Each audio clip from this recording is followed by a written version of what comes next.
Okay, hold on one second. How is everybody today? Everybody's good. I want to see the nods all around. Jay, Baba, you got Peter and I here.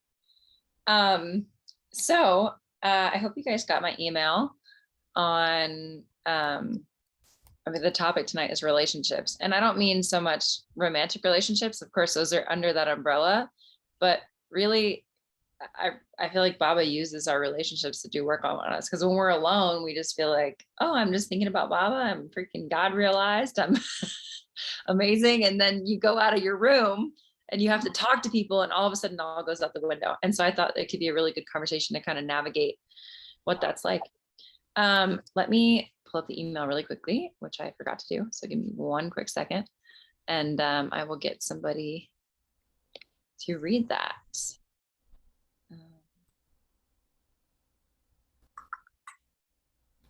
Un momento, por favor.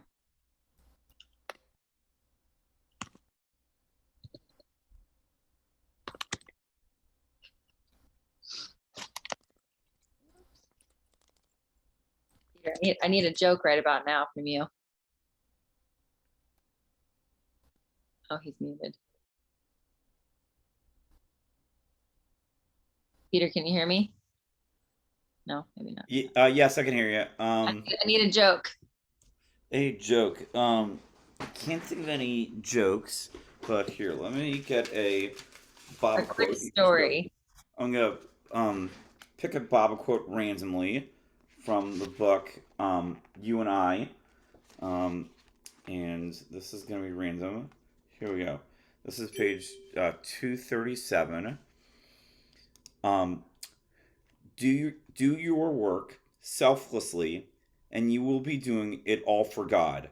I will help you with my love, that you can do this perfectly. Meher Baba. Jay Baba. Well, guys, I can't find the email, so I'll send the email up. Basically, I just said, which I think most of you guys read it anyway, just talking about the different ways that we show up in relationships and how they challenge us, and how Baba really uses them to grind us away, and how they're sort of this inevitable part of life. And they can also be these incredible experiences of love that really either, help us see that we're worthy of love, or Baba works through other people. And so I'd love for everybody to just be able to share their experience of relationships with Baba. Does anybody have anything they want to venture out with? I had a feeling that this would be a Tony conversation. I could just see him rubbing his hands together, getting excited about talking about relationships. Okay. You don't have to go yet, unless you're inspired. No. Inspired is not the word. When I've been dealing with something since May last summer, leading up mainly around the eclipse, but since as well. And among other things, I've been thinking, Jeff would ask for subjects for the chat, and nobody was doing the subject I wanted, and I couldn't quite formulate it myself. And then I read your letter, and it was if I had written it, which was scary. But it was clearly Baba saying, so participate. And I guess as if to help, he gave me a revelation to myself yesterday that I had managed to keep aloof from my awareness for 50-something years. So, all right, Baba and relationships. I'm not talking about the other relationships. I'm talking about relationships, my relationship with Baba is so tied in with, I don't know if you call them romantic relationships, with that kind of relationship. I came into this life, I know retrospectively, that I was actually looking to meet someone I had known. I didn't know it then. I mean, in retrospect, it's clear. But and everything in my life with Baba has connected with some kind of that kind of relationship, and part of a broader story. And I published my Baba story, which is a big snapshot of that. And I left out, I de-emphasized the most important thing. All right, too much explaining. Came to Baba in March of 70 in September, I started going to listen to Harry Kenmore's talks. Amazing. And I'm pretty much on maybe my second session at the society. There was a music room and a big speaking room, and then the office. And before the talk, I was in there kind of playing on the piano. I think it was The Question and by Moody Blues. And I finished and I turned around and this beautiful woman, young woman came in, and she was just beaming. She wasn't really talking. It was still kind of the hippie-ish era, but and she handed me a card on which she had cut out the lyrics from that song, The Question, and taped them and carried them with her. So we beamed for a while. And the only conversation was, I said, "Are you Pisces?" And she said, "No, I have moon in Pisces. I'm Scorpio." I said, "I have moon in Pisces. I'm Scorpio rising." And then they called us in for the meeting. Wonderful Kenmore talk. Afterwards, the chairs would be around the side and we would all kind of mingle and hug.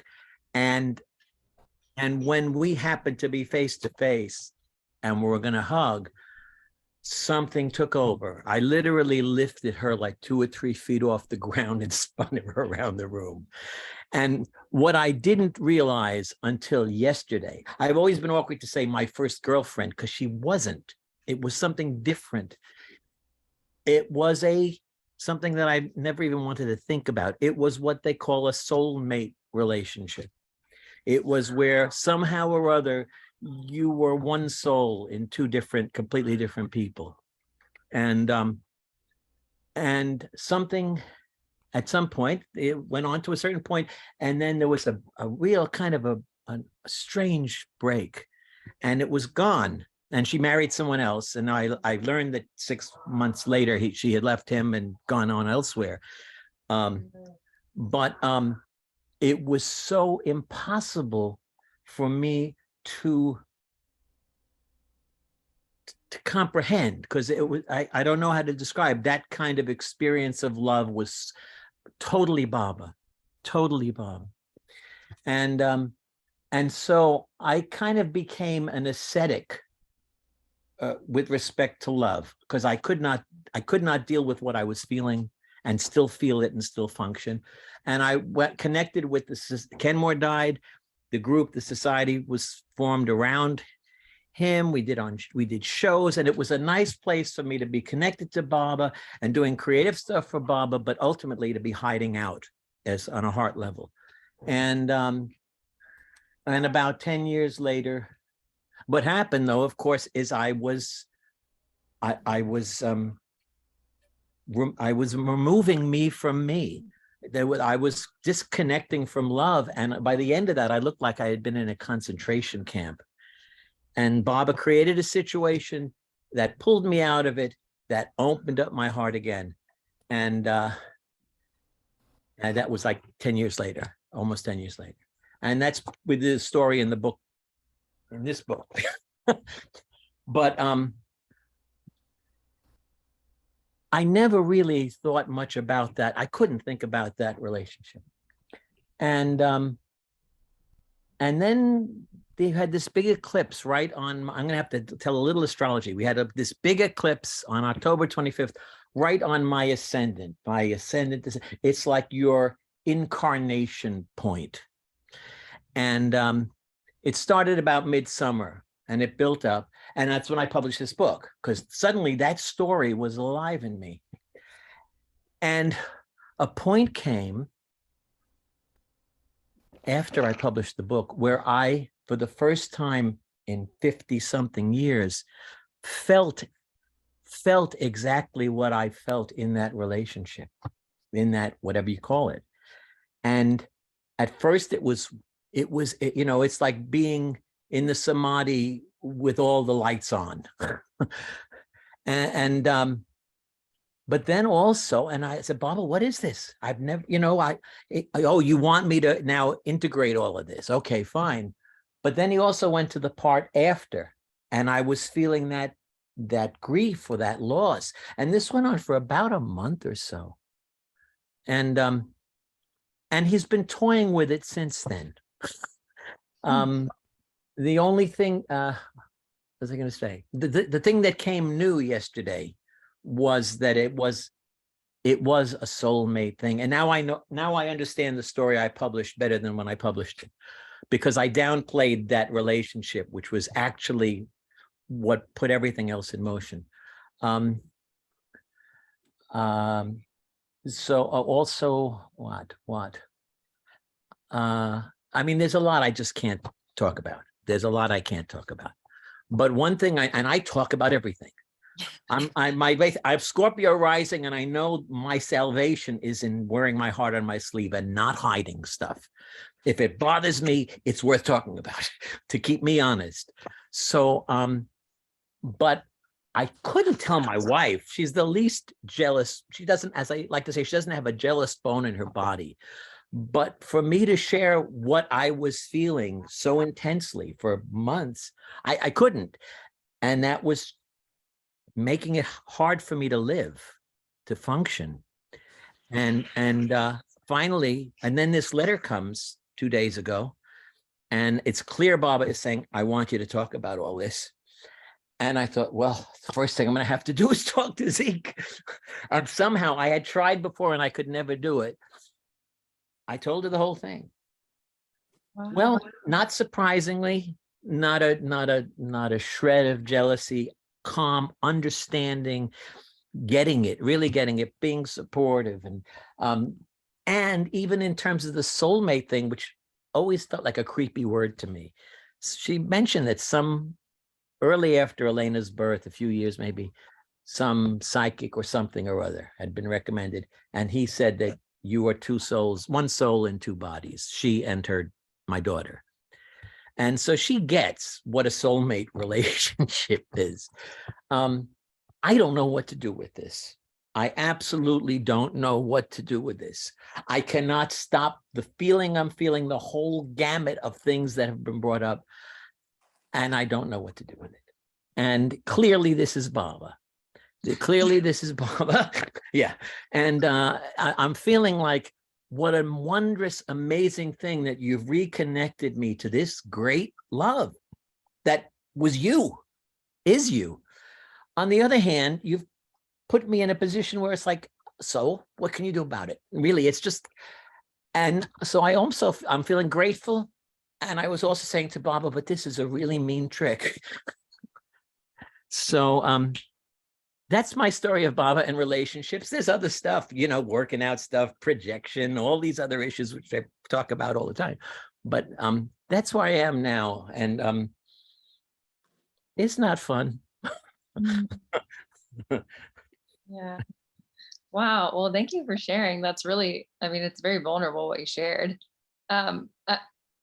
I really relate to what you're saying though. And I think a lot of other people, especially young people in the Baba community, I can say that it's almost what kind of came to me is like romantic relationships are this Achilles heel in your love with Baba. It's like, you spend your whole life thinking about Baba and connecting to Baba. And then all of a sudden Baba uses this longing that we all have in us for this soulmate, this sort of counterpart or partner.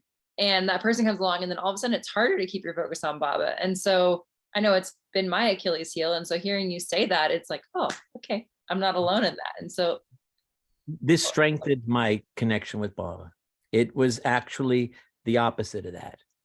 It was like there were no, I was going to read this. Maybe it's a good thing to end with. I was going to start with this, but this used to speak to me so clearly in those back. It's a little discourse. Kenmore used to call them nugget discourses from the Everything and the Nothing. And it's called Love of Woman and God. A man loves a woman who is living in a distant place. His love causes him to be thinking of her all the time, and he cannot eat and he cannot sleep. His thoughts are only on his separation from her, and he continually longs for her. When this longing becomes too great, he either goes to her or he compels her to come to him. This is called ishq imijazi, or physical love. To love God, one should think of God, long for God, and suffer the fire of separation until one's longing reaches its utmost limits, and God the beloved comes to the lover and his thirst is quenched in union with God. This love is called ishq-i hakiki and is a gift from God. But one who obeys the master who is one with God need not suffer these things, for in obedience is the grace of the master. I find that last line a little challenging because I think I am doing my best to follow what Bob, like talking about this here. But it's a powerful thing. And Baba liked the story of Majnun and Laila and shared it often. And in my life, it has been, and Zeke and I know we don't have a soulmate relationship, but Baba created the marriage, and it's more like the Nasik ashram sometimes, but it's really totally what Baba is wanting done, and we work together at it. But okay, that's all. I don't know what else to say. So no, I appreciate it, Tony. Thank you. All right, Peter, who we got up next? Looks like Elizabeth has her hands up. Elizabeth, good evening. Good evening, all.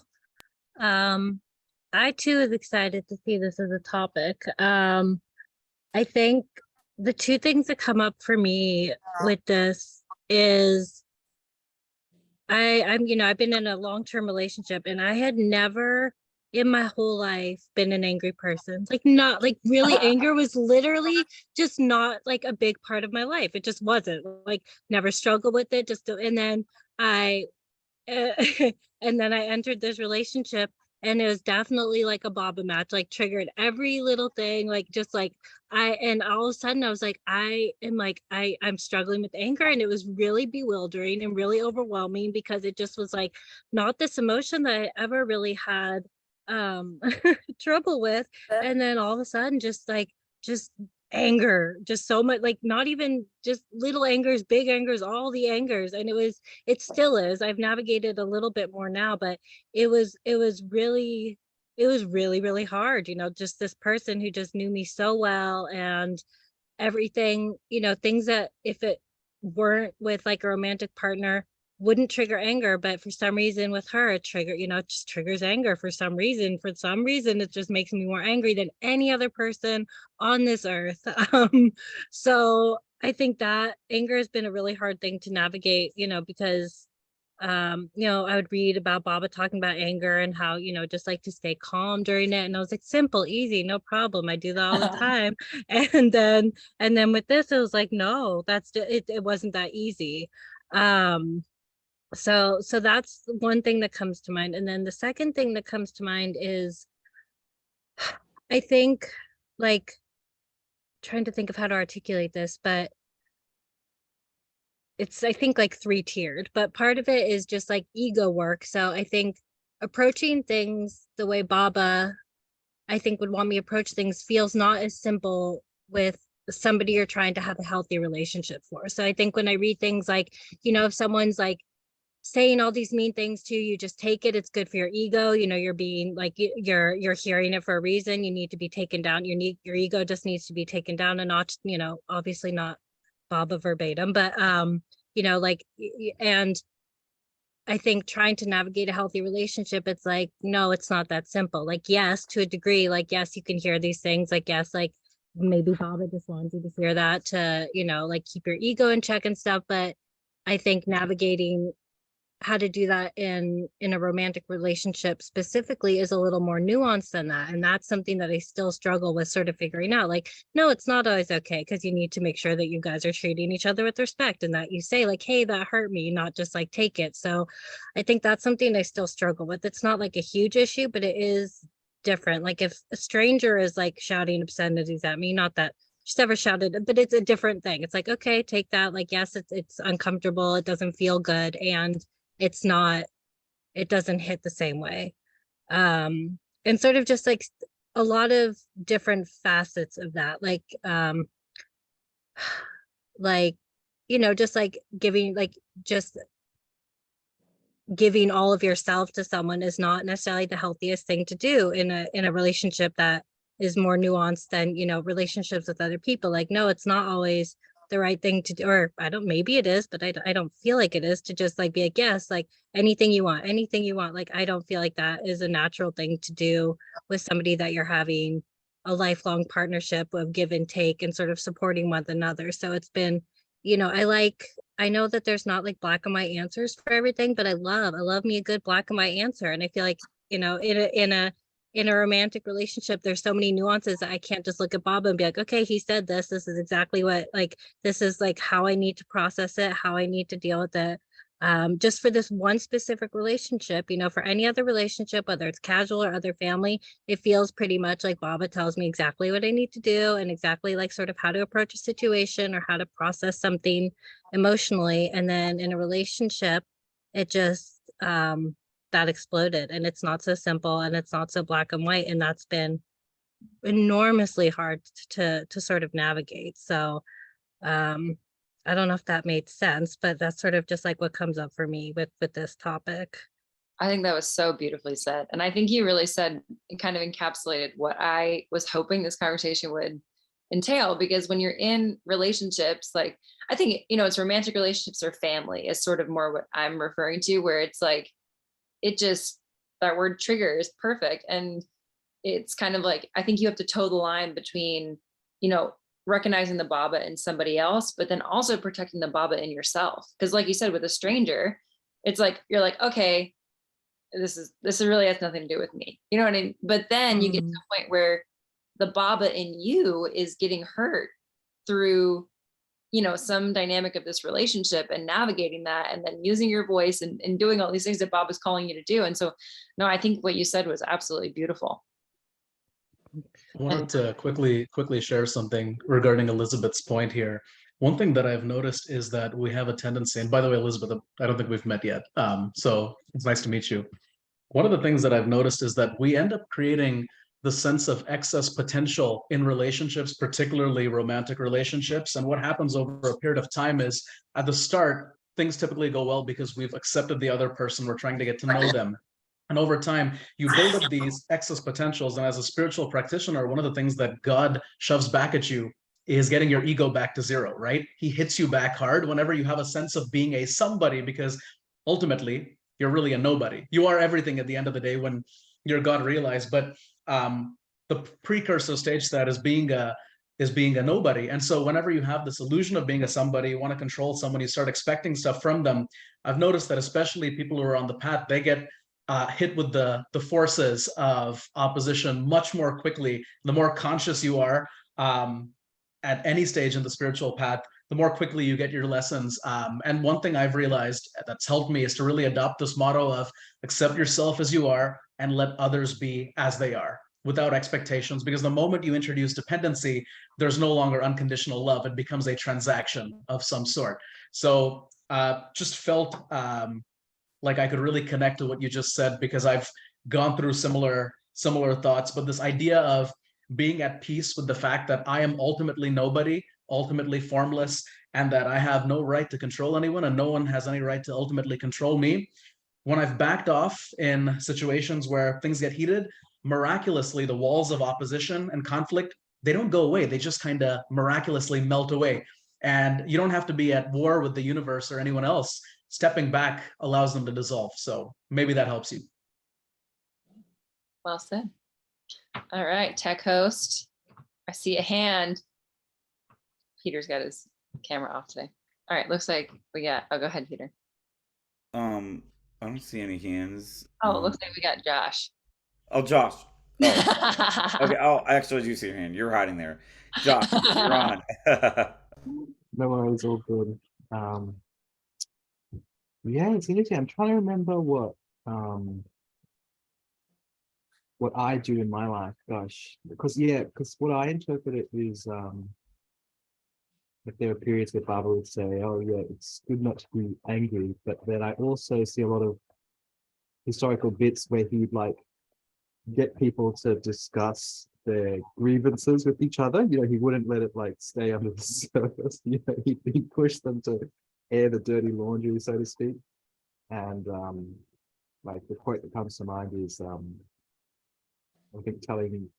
think specifically Mani and some of the Mandali, that he didn't want to be surrounded by rocks. He wanted, if someone was feeling angry, he wanted them to sort of speak about it, to be honest about how they're feeling internally, not necessarily like channel that into cruel words and, you know, slapping someone in the face, you know.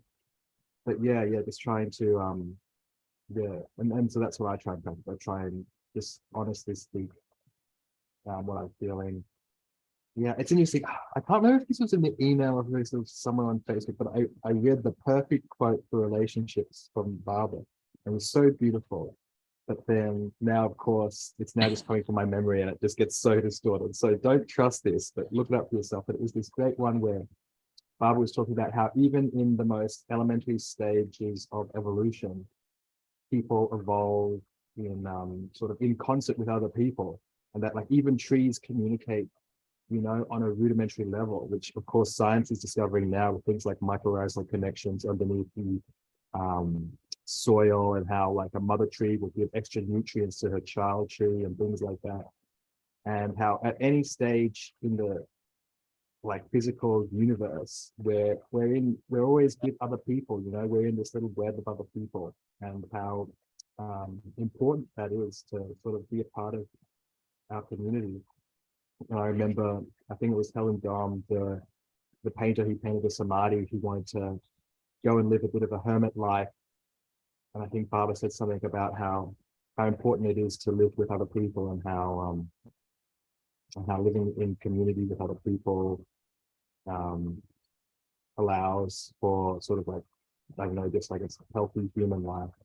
And I really see that. I really see that in myself. I've sort of like evolved as a social monkey, and how important it is for me to be a part of my little social monkey community. You know, it's almost like I'm almost fully whole as a human mammal when I am in part of a community. Yeah, it's fascinating. Yeah, it's good and it's lovely. I love hearing everyone's stuff. So yeah, keep on giving out these interesting ideas. No, really beautifully said. I think what there was a story, I forget the characters, but there was somebody who told me the story that they were in Marisad, and one of the Mandali was angry at the other male Mandali, and they're sitting with one of them, and they come in, and the one just starts screaming and is like yelling, and the other one's yelling, and it's like this massive explosion of anger. And then they just kind of walk out, and the one who was sitting at the table with this pilgrim says, "Oh, you look like you were really bothered by all that. Were you?" And the pilgrim was like, "Yeah, that was really overwhelming to see." And the Mandali member said, "Oh, it didn't bother us one bit. That's what Baba wanted us to do, was, you know, express our anger and then just let it go and not attach to it." And it comes from both sides, you know, like the person getting the anger has to not attach to it. And then, you know, it was like it had to go. But I wanted to share this story of a little bit of kind of my life and my experience. Relationships have been so present. I just was in a really long-term relationship and then ended it. And it was one that I thought I was going to spend the rest of my life. It was kind of like, it was the person I thought I was going to be. You know, I never really had that experience of like, oh, I want to be with somebody forever. But this was the experience, and Baba used it to literally draw everything out of me. And Elizabeth, when you were talking about when I first got in this relationship, I like didn't know what anger was. And it was only through this relationship that I could realize that I had all this repressed anger. And if I hadn't had somebody to rub up against in that way, I never would have identified that I had all this. But needless to say, Baba ended the relationship. And so I was living in Arizona with this person, and so I had to move back, and I'm in North Carolina now. But as I was driving across country, I stop in Prague in the Heartland Center. And I was really just grief stricken, because I wasn't just grieving a relationship, I was grieving a life. I was grieving literally how I thought I was going to spend the rest of my life. And I was kind of like, Baba, if you don't show me what I want and what my life is going to be, then I just need something. I need you to show me. And so I walk into the bedroom, and on the bed, there's like a bit of an archive project going on. And there's this beautiful picture of Baba and Tara. And there was a quote underneath it, which I'm going to read. But when I read that quote, it was, my being was like, I want that. You know, this relationship that I was just in was great. But when I read this quote, it was this understanding, and I'm going to read it now. By the mutual sharing of joys and sorrows, the partners march on from one spiritual triumph to another, from deep love to ever deeper love, till the possessive and jealous love of the initial period is entirely replaced by a self-giving and expansive love. In fact, through the intelligent handling of marriage, they may traverse so much of the spiritual path that it needs only the touch by a perfect master to raise them into the sanctuary of eternal life. And when I read that, it was like I got this understanding that it's not about the relationship, it's not about the partnership. It's about being those spokes on a wheel, so to speak, that are next to each other and supporting each other, but they're connected to Baba. And Baba is the only thing that connects you in that relationship. You know, we think, oh, it's this person is so great, we love this person, but it's, you know, committing to a person, but committing to the Baba in that person. And that's kind of why relationships have been on my mind so much. So I appreciate everybody sharing. Thank you, Margie. All right, Margie. yeah. All right, Diane and Terry from California. Good evening, Diane and Terry. You're on mute if you want to You're click muted. Jay Baba. There you go, Jay Baba. Happy New Year. You know, as you all were talking, it reminded me of my own process when I was, you know, younger, and here I sit now. And I used to have really bad eating disorders, and I lived by myself, and I had a lot of work to do. I was in therapy and doing everything to heal myself. And I was in relationship to me. I didn't know Baba myself in those days. What was interesting to me is at some point, I realized that I couldn't grow or change just relating to myself. I needed someone to push those buttons and be in relationship with someone so that I could grow into more than just that.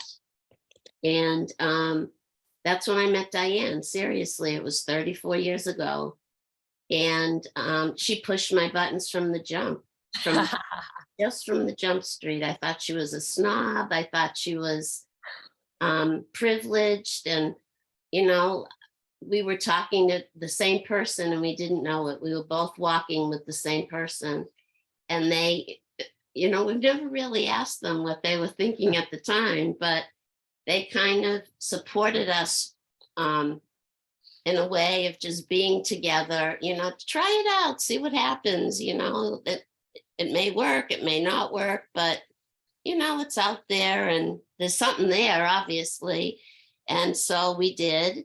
And here we are all these years later. And, you know, I don't know if this makes any sense, but we just had floors done in 2 rooms. It makes a lot of dust and it's very intense for me, both breathing, the way I was raised by my family and everything. I was very, very, very anxious. And it's done now, you know, and it's beautiful. And I think that's really what it is. It's all that grinding that you do, and then you become 2 old people like me and Diane, and there's less grinding. You still do it, but there's less grinding to do, and it's amazing. And then, you know, what I say to a lot of people is that Diane came to Baba about a year after me, and I would have had him as my God, no matter what. But doing God with my partner is just the most amazing thing in the whole world. It's just, I can't even, the gift is beyond, I can't even use words for it. It's just so beautiful. So I'm just sharing because I think there's some wisdom in there. I don't know, some Baba wisdom. Diane, do you want to share as well? Sure. Your email really resonated with me too, because definitely when people are in our life and they're bringing out whatever qualities it is, there's reasons, there's mirrors about if we're still staying relating to them. You know, when it doesn't work, we walk away or they walk away. But one of the things I've noticed coming to Baba is that I'm having relationships that defy explanation. When Tony was saying, the soulmate, I was thinking, sometimes I can maybe kind of use that, but it's too big of a word. But the fact that there are times where I know that Baba brought us together, and it defies explanation. And it has just expanded my heart so much, so that when I have the other kinds of relationships that are challenging, that don't bring out the best in us, it's kind of like suffering and happiness. You get to compare them. I don't want to ramble anymore, so I'm gonna. No, you're not rambling. No, it's beautiful. Thank you. I'm holding on to every word. No, and I'm glad that both you guys shared, because I think I can speak for everybody here, but you guys are a beautiful example of what that looks like. I mean, as Terry, as you were talking, Baba's symbol for marriage was this. I didn't know that. Yeah, so it's not like this is not something he didn't know. Like, give me the word, obviously. yeah, but I think you guys, I had this like kind of vision play out of, we get into these relationships early on and we have all this grinding in the beginning, but we almost don't stick it out to the part that makes all that grinding worth it, because it's so much work. And if it wasn't for these people bringing up, you have to have somebody have that intimate connection with you, whether it's family or like a very close friend, have that intimacy of your being in order for them to trigger you. If I'm just meeting people on the street, I can kind of keep them at arm's length and they're not, bothering me at all. But when you get in those, it triggers that and it pulls that part of you out. And really that person is doing you the most incredible favor. They're helping you burn these sanskaras, get closer to him. Because you never would do it on yourself. Actually, when I was in Oklahoma, those little towns that are like, in Oklahoma, there's nobody there. And it was hurting my heart to look at all these people who will probably live, they were born, live, and die in the same place. And thinking about, I just left this relationship that was like this heart-wrenching thing. And I was thinking how lucky I am that I have all of these relationships to rub up against, because people living out here, and, not that you can't do spiritual work and you probably can get anywhere, but for the majority of those people, they live in the same bubble and they have nothing to rub up against. When you're with the avatar, he's almost making you walk through these skinny little walls. And he's like, come on, you got it. Just shave your skin off there. No worries. You'll be fine. You don't need it, until the wall gets so skinny that the skeleton isn't even there anymore. And these relationships are that image of that grinding of ourselves that has to come away. And I don't know if it was in this, in a Thursday night thing where I talked about connections and the battery connection. I don't know. I have to hear it. When we were at the center over the holidays, so cool. I was told this story about a friend of ours who went, hi Jeff, was traveling at night with a friend in not a very safe neighborhood, they felt, and their car broke down. And they got out and lifted up the hood, and all of a sudden a man came out from like the woods, and they didn't feel scared. And he asked if he could look at what was going on. And he said, it's your battery connection. It needs to be cleaned off.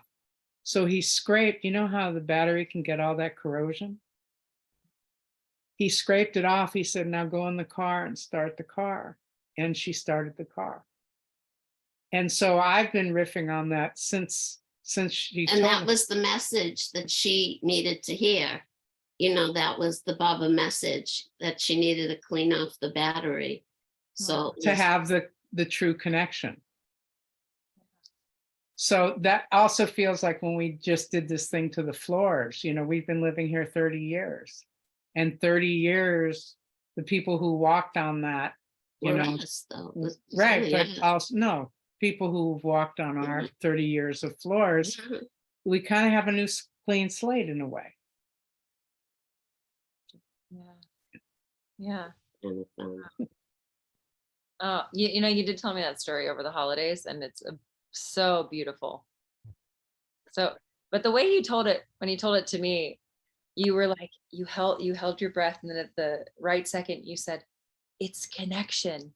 Like this click just happened in you. And yeah, really, really beautiful story.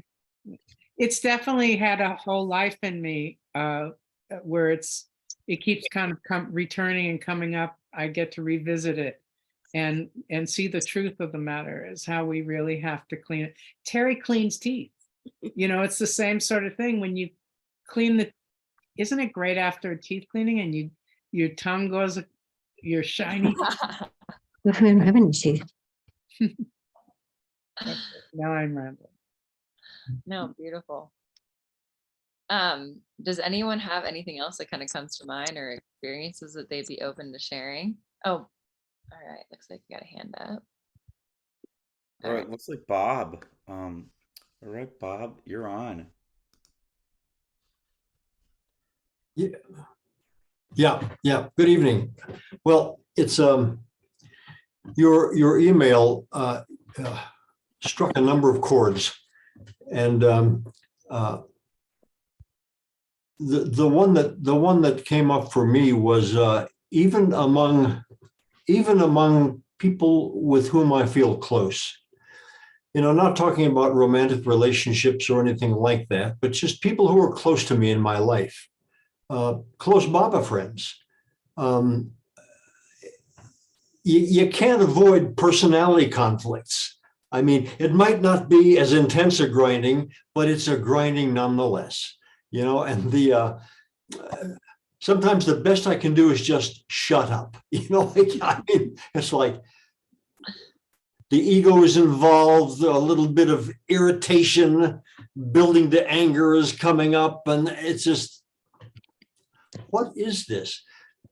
Baba talks about, I can't remember the exact quote, but the quote was something like, these are mostly my own words, when you're close to me, and what Baba said was, sparks of good and bad come out. They have to. I mean, the good and the bad has to come out. Otherwise, how do you deal with it? You can't deal with it. It can't be ground down unless it's out there and can be ground. And so much of it is just stuff. I mean, I ran across a short quote today that has always meant a lot to me. And I was reading a little book while waiting for a friend. I had to take a friend to the hospital, and I took along with me Meher Baba Calling. And I'd been trying to remember where this quote came from, and it came from Meher Baba Calling. Live not in ignorance. Do not waste your precious lifespan in differentiating and judging your fellow men, but learn to long for the love of God. And, you know, it's that differentiating and judging when I don't agree with someone or something strikes me not wrong, but just, where do these conflicts come from? Where something just rubs one the wrong way. You know what I mean? What is that even? What is it? It makes no sense. It makes no head sense. It makes no heart sense. It's just nonsense. But there it is. And, you know, it's something that I think I certainly have to deal with just throughout my life, even with my closest friends. And so, okay, there it is. Thank you. Yeah, no, Jay Baba, thank you for sharing that. And you're totally right. Unless you're never going to leave the house, you inevitably have to deal with it. And, you know, I think also like something that I also do want to kind of make a point about is that love too. Without that, you know, that love, even if it's a human love, it's still love.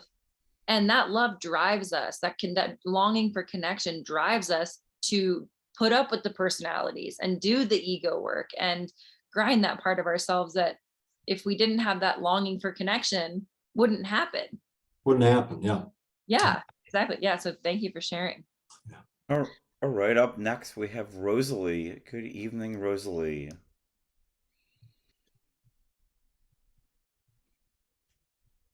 Oh, hi, Jay Baba. It's because I get up so early. I read what this was about, and I thought I would like to go to this meeting, but I'm a little slowed down now at this time of night.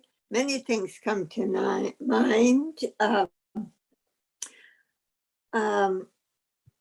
I think for anybody in creation, if I should be so bold to dare that, I think being in creation is being on the path of love, and I love this line by the poet laureate from a long time ago, Robert Frost. He said, love is the irresistible desire to be irresistibly desired. And I thought, that's not Robert Frost, that's Robert Defrost. And I love that, because who wouldn't want to be loved all the time? Who? I don't know. I can remember a moment, so many moments, and this moment really kind of crumbled something about my world. I was sitting at a Baba meeting, and the person that was giving the meeting, I found very irritating. I felt they were saccharine. It didn't feel real. And then I was there, and just unlike anything in my life that ever happened like this, like a voice said, this is your soulmate. And of course I took notice because I don't get those indications. So the meeting was over, and the person comes over to me and says, will you watch Baba's marbles? I don't want anyone to take Baba's marbles. Now, I don't know this person at all, and I found the person offensive, but I thought, this might be true. I mean, it might be a soulmate because, he's asking me to watch the Baba's marbles. That's a precious thing. And I watched the marbles, but it was so funny. As it happened, I was living in Northern California, so I moved for occupation, to study, to do something to pass the time and earn my supper every day and lodging. And this person was involved in the Baba group. And I knew I could call this person and know if there was a meeting or whatever. So I called this person one day, and the person goes, I just got through the door. And I thought, this is like trouble. And he says, immediately, he says, I don't want intimacy with you. And I went, the Mandali aren't afraid of intimacy. And the person shut right up.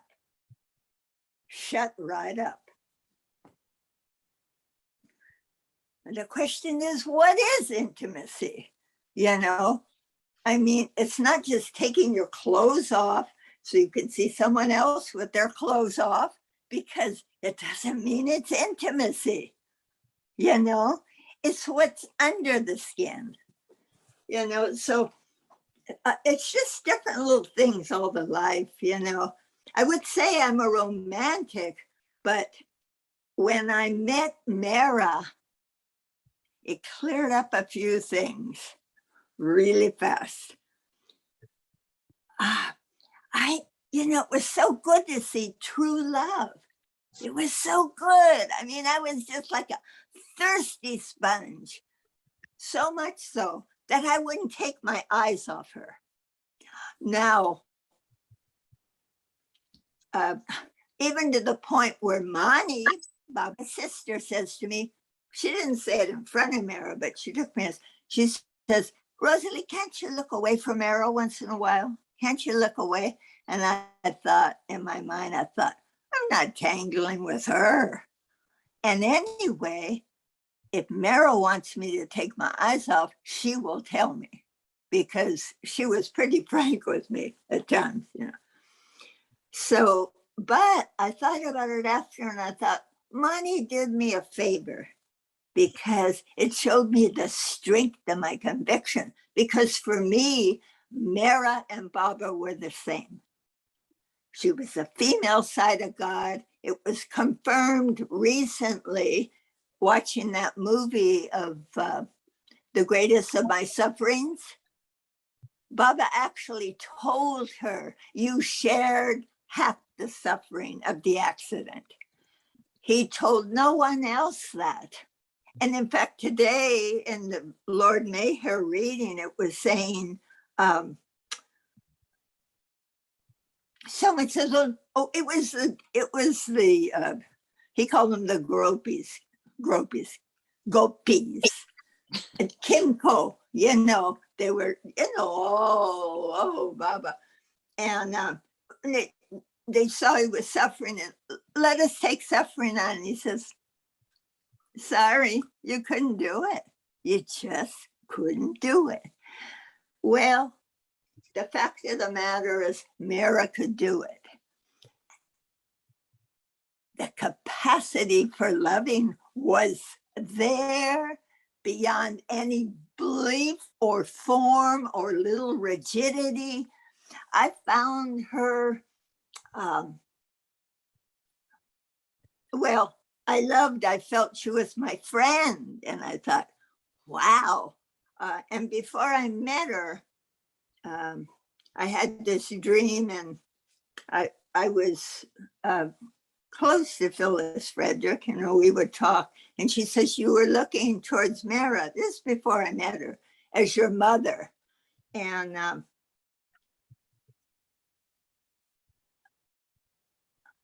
I feel she was a mother in the truest sense, because what better thing would a mother do than teach you how to love? There's nothing more a mother could do, you know. Everyone wants a mother because everyone wants to learn how to love, you know. Anyway, I'll close with a couple of cartoons that I love. One of which is, it's an apple and an orange. The apple, I guess she's female. I knew her. She's wearing a purse and she's leaving. She's going out the door. And the orange is on his knees and he says, oh my God, stay, stay. Don't leave me. Don't leave me. And she says, well, yes, I'm leaving. You're an orange and I wanted an apple. And then he says, no, no, no, I can change. I can change. Please, please. Anyway, and the other cartoon is, it's two lions walking along, male and female. The female's not so blessed like the male with his giant mane, of course, you know. And the female is walking along with him and she says, well, you knew I was bald when you married me. That's You're great. so perfect. But anyway, I do believe in true love. I saw it. I saw it. It was undeniable, you know, nothing forced, nothing forced. But for me, I saw in Mara, she was like a teenager in love. You don't have all these records of, oh, heartbreak and all this, you know, but she suffered heartbreak, you know, she could suffer it, you know. Anyway, I just thought to come tonight and share. I'm really glad that you brought up Mara, because it was actually a big part of, you know, where I wanted to mention in this conversation that even you know, you want to talk about relationships, there was a divine relationship. It wasn't just like Baba just is, you know, all powerful and just does this and is sitting there. That there, you know, that love that we feel for people or our partners or whoever it is in our life, Baba had that feeling with Mara, and it was divine and it was perfect. And so I even feel like in like Mara and Baba's compassion for us, he gave, I mean, us this perfect example of what a human divine love looks like. And it's quite easy. You know, it was like, it was sweet. It was attunement. It was, you know, this ease between them that, yeah, it was this just beautiful example. So I'm so glad that you brought up Mara. All right. Thank you, Rosalie. Thank you, Margie. All right, let's go to New York. Good evening, Marion. You want to Hi, thank you, everyone. Thank you, everyone, for sharing. And I'll just giving myself a couple of minutes. I'm not going to share about, I don't know, communication with Baba. That just would be too long.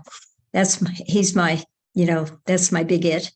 And what I found very valuable in this life about relationships is I have kind of a saying that I have to know who I am not in order to know who I am. Because I'm in the world of duality and I'm here functioning in the world of duality, bringing in spirit to embrace that. And it's been a rough road. Now it's smoothed down a lot because I've gone through so many traumas that I'm getting it. And that is, and I have to know what I don't want in order to know what I want because of being in the world of duality and having to bring spirit here. So with that, relationships that just didn't work out, a marriage that didn't work out, other relationships that didn't work out that were on the romantic side. And then with some of the friendships ones, what I noticed after quite a long time and learning about myself and taking many courses around communication and communication skills, what I discovered is kind of my personality type. Because Baba said we all have a triad nature, like Baba, knowledge, power, bliss. And then on the psychological level is the distortion of that on the psychological, which Baba said, the psychological is spiritual too. And that is, as a little child, I would draw from my higher self, and the triad defense system to take care of myself was reason, will, and emotion.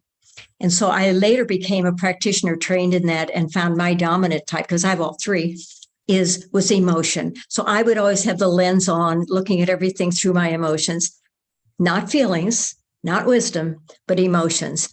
And that got me in a lot of trouble, really looking for being so, now there's labels for all these things with the 12-step programs, codependency, all that. They all helped. And Baba bringing all these facilities in, these people that were inspired to create these forms that I could enter into and study and practice and all that. So that has liberated me a lot. And in seeing how much I tried to get love from others rather than loving others with healthy boundaries. I didn't have the healthy boundaries. And so in learning about healthy boundaries, it just freed me and liberated me, because I could tell Baba was guiding me that any source I have other than Baba, it's going to be in my face. So in this life, I chose to have 2 children and 4 grandchildren. And I thought, boy, the attachments are intense. They've lightened up a lot in my life because I've gotten a lot of guidance of how to detach from the most deepest karmic connections that I have. And this has been, boy, you don't do that alone. It's like I always say, with the hand of God. Of course, my God is Baba. And that's a metaphor for finding structures, ways, practice to really question and notice and observe. So I am very grateful when I report into Baba.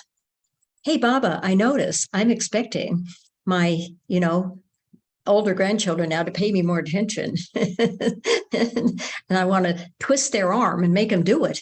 And then, so I go through what I call my mean, nasty Marian self first, and I give that to Baba. And I eventually get to the loving, centered Marian. So what I'm grateful for is learning a lot about energy. First is the thought, then the subtle body of feelings, not feelings, but energy. And then on the physical level, it manifests. So in changing the thoughts, working with it, working with some professionals who are trained in this has just been liberating for me, because I still have some of those attachments, but they're so much lighter.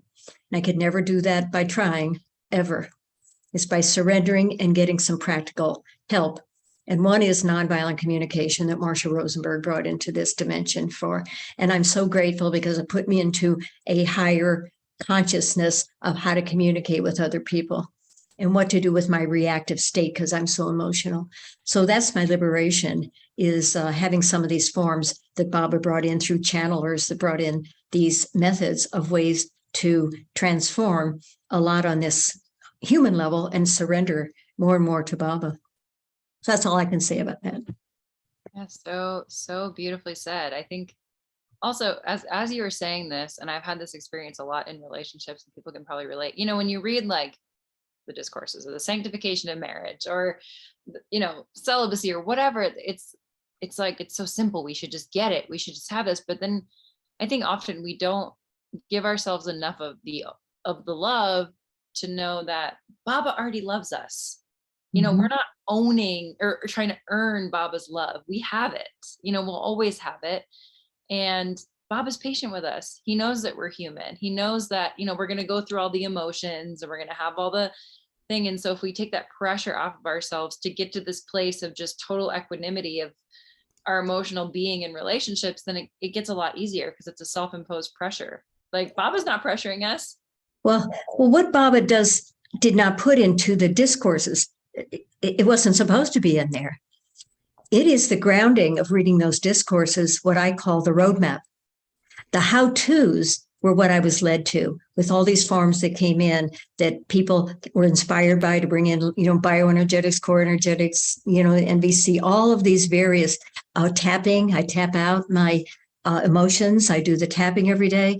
All of these methods that are more accelerated than sitting on the therapist couch for 40 years. That's over. And it's an accelerated program.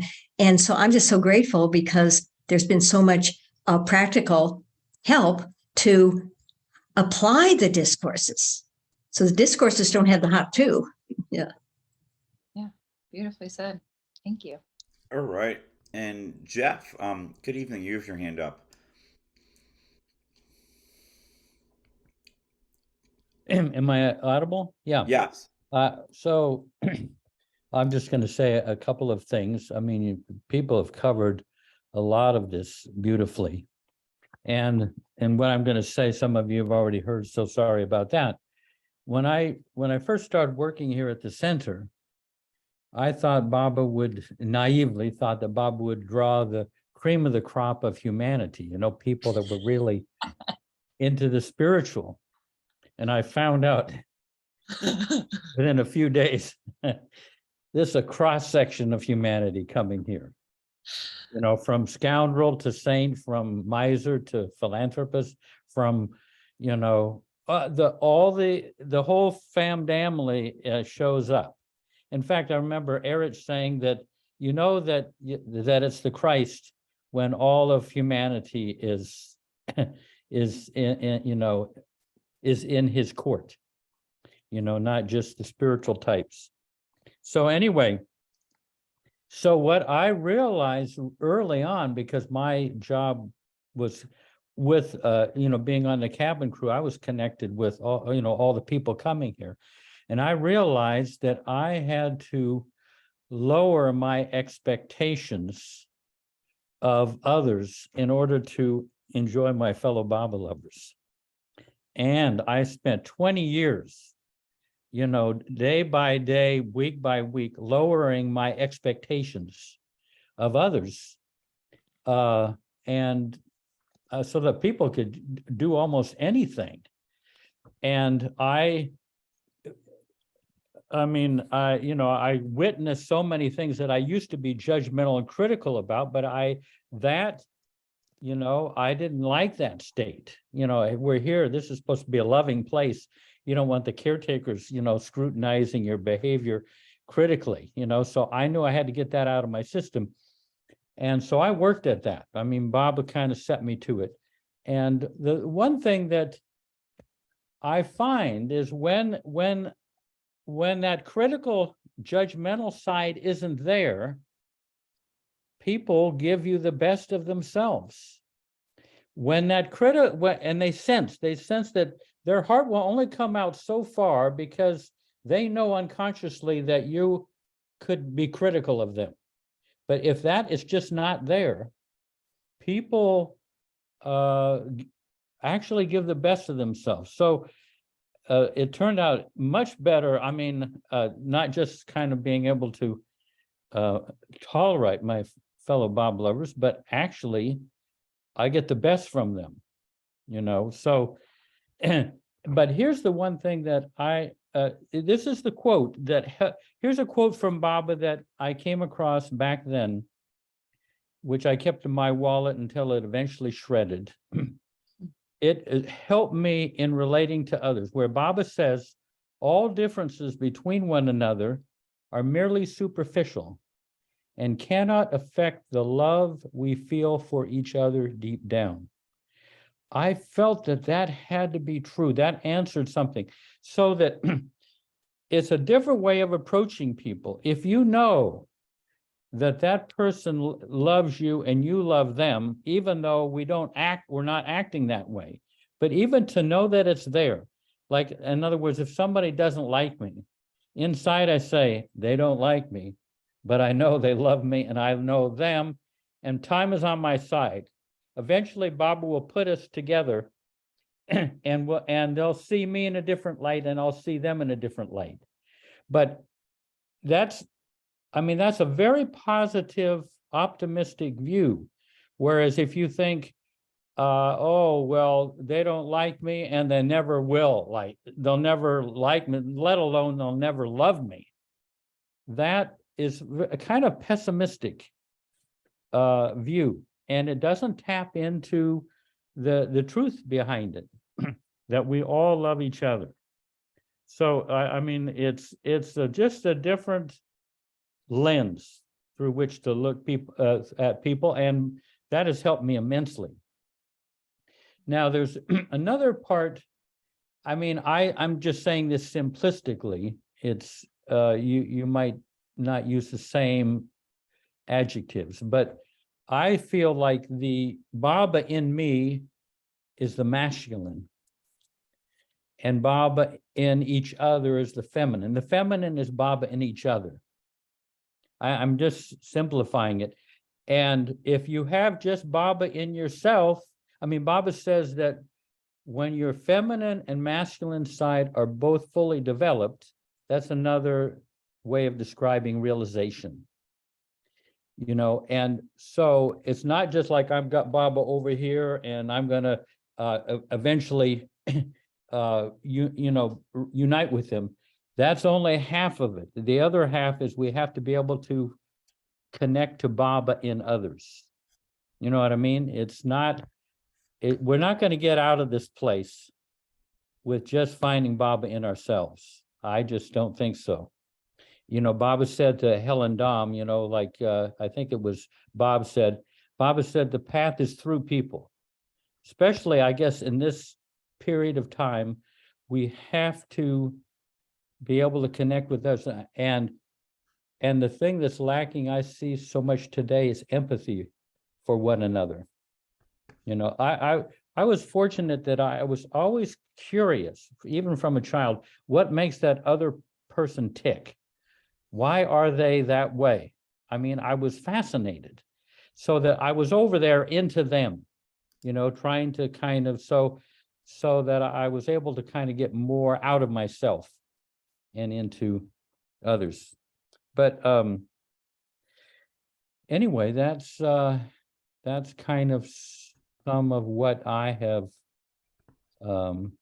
Baba, I feel, has kind of led me toward, is one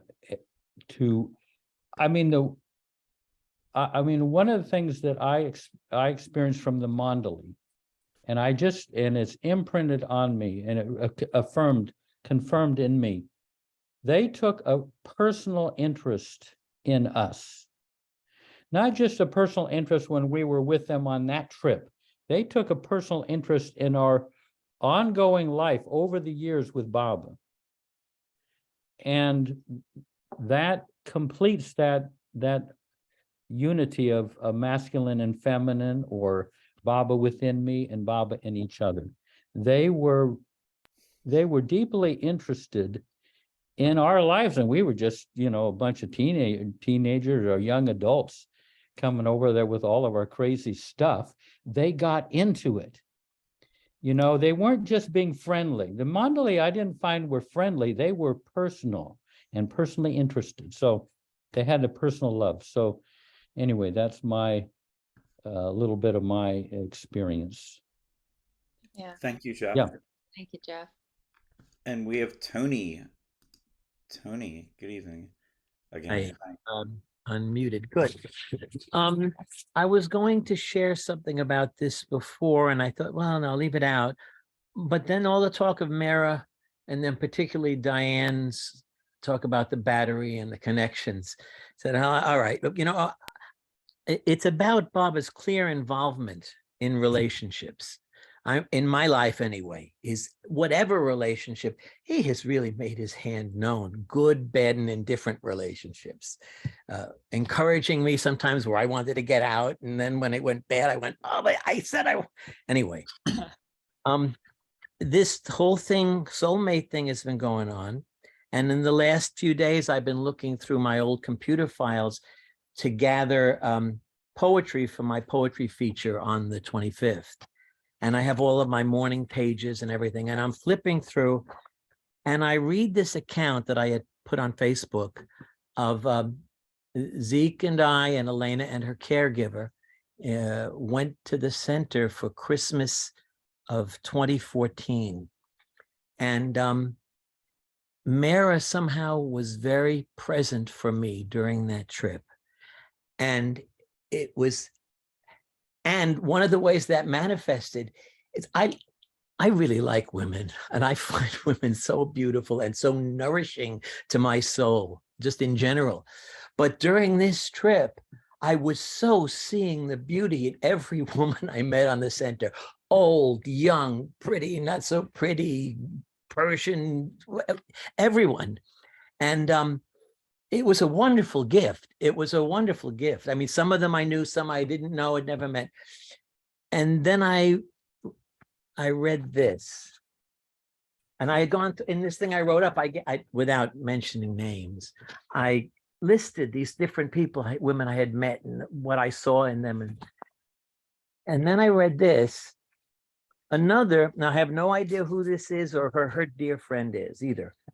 Another was a young woman who was a friend of a dear old friend of mine. The third time I saw her, I introduced myself. It was a pleasant, brief conversation. And before she turned to leave, she stretched out her arm for a brief moment and literally and figuratively touched my heart with her hand, and then walked off. I was literally unable to sleep that night for hours, conscious only of my heart basking in a quality of love I had not experienced in just that way since I first met and fell bad for my first girlfriend, who I'm now calling soulmate. It was, and this has been happening to me lately. So that's why it's like Baba brought me to this. It was both my physical heart and my heart center, pulsing from its own center of love. It was as if I was a car whose battery had died on a secluded road in the dark of night. And this woman pulled off the road to give me a jump and then drove away with my immense gratitude. Anyway, that's it. It was just, Baba so gets involved even in this conversation happening here. The other thing, Peter just asked me if I had a song to sing, texted, back channeled, because you like my music so much. And I said, you know, there is a song that was calling to me to open this session. And I put it aside because I thought, well, it's not really a Baba song. It's a relationship song. He said to do it anyway. So whenever we're closing, I'll do that. It was written for the soulmate, by the way, after she was history. So maybe we can have Hari go, who's got his hand up, and then we'll close with your song. Okay.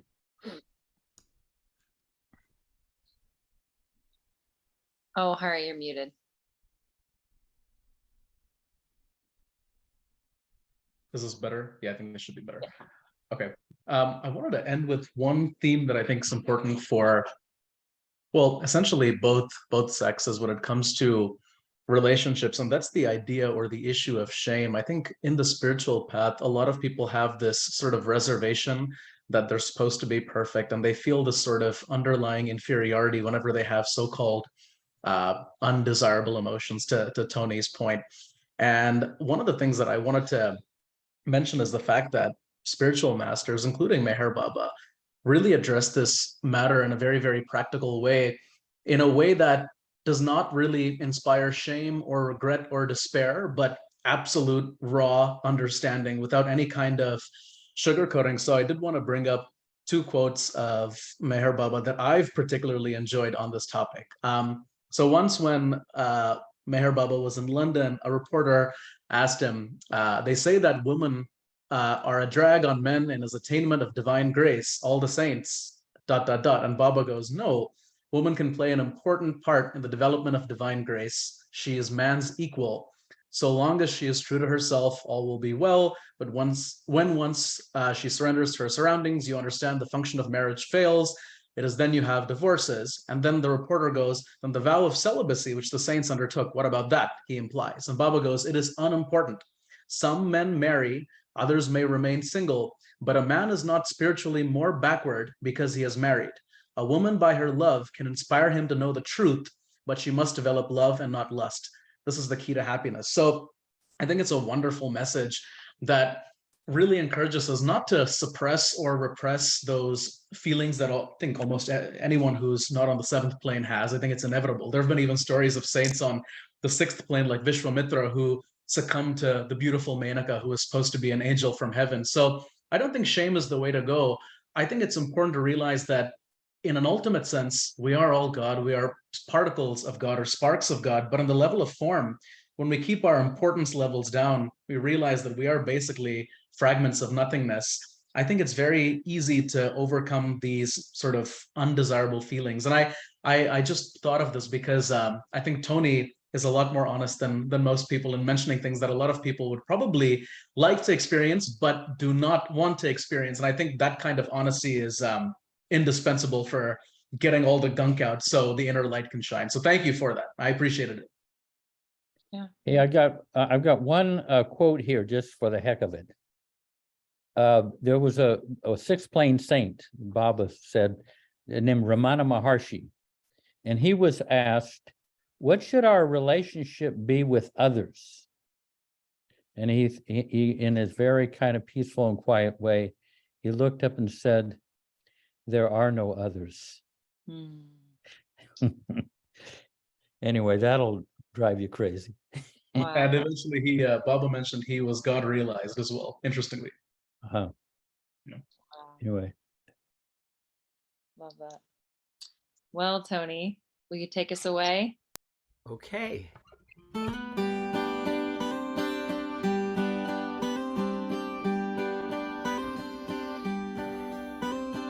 Eyes of pain are smiling once again. I cannot cry you a song. I haven't seen you in so long. You are not where you belong, that's with me.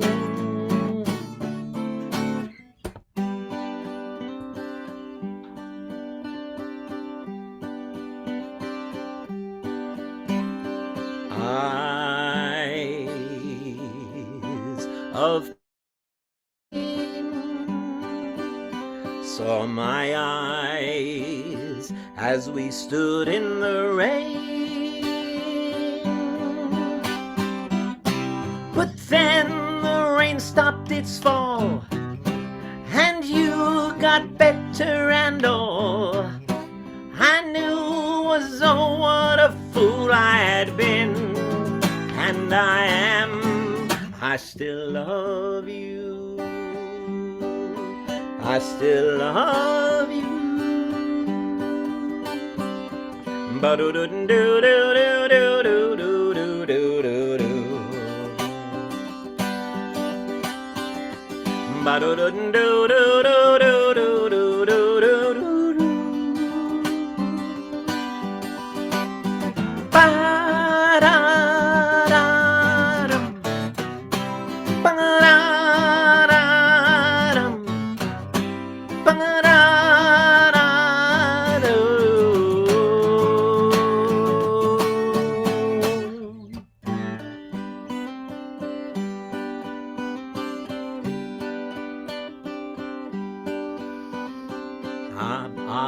Eyes of pain,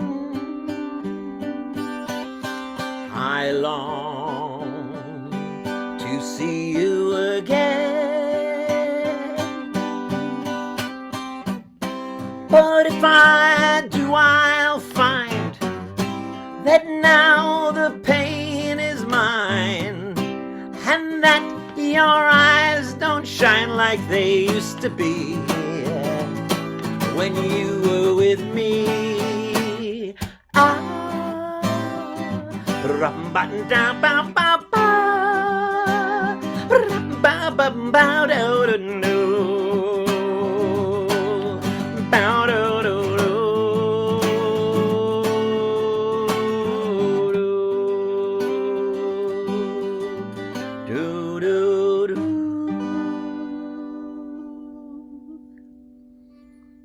Jai Baba.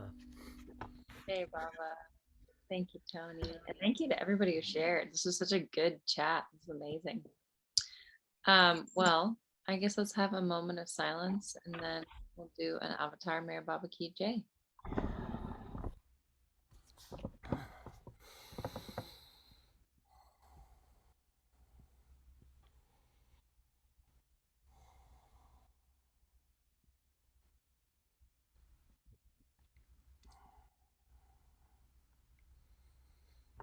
Avatar Mayor Baba. Mayor Baba Ki Jai. Baba Ki Jai. Mayor Baba Ki Jai. Avatar Mayor Baba Ki Jai. Mayor Baba Ki Jai. Avatar Mayor Baba Ki Jai. Jai Baba, everybody. Thank you so much for joining tonight. Thank you, Margie and Peter. Thank you, Peter. Thank you, Margie. Thank you, Margie. Thank you, Peter. Thank you. We love you. Oh, guys, we love you. So true. And just a little sneak peek for next week. I think we're gonna have Mara Bloom on. I'm taking her in that. So she spent some time with Mara when she was a little girl, and so she'll share some of those stories. So you guys have something to look forward to. Thank you. Nice. Well, very nice. I like when you start booking Baba people. All right. Well, Jai Baba, everybody. Hey, Baba, thank you. A rich topic. Thank you.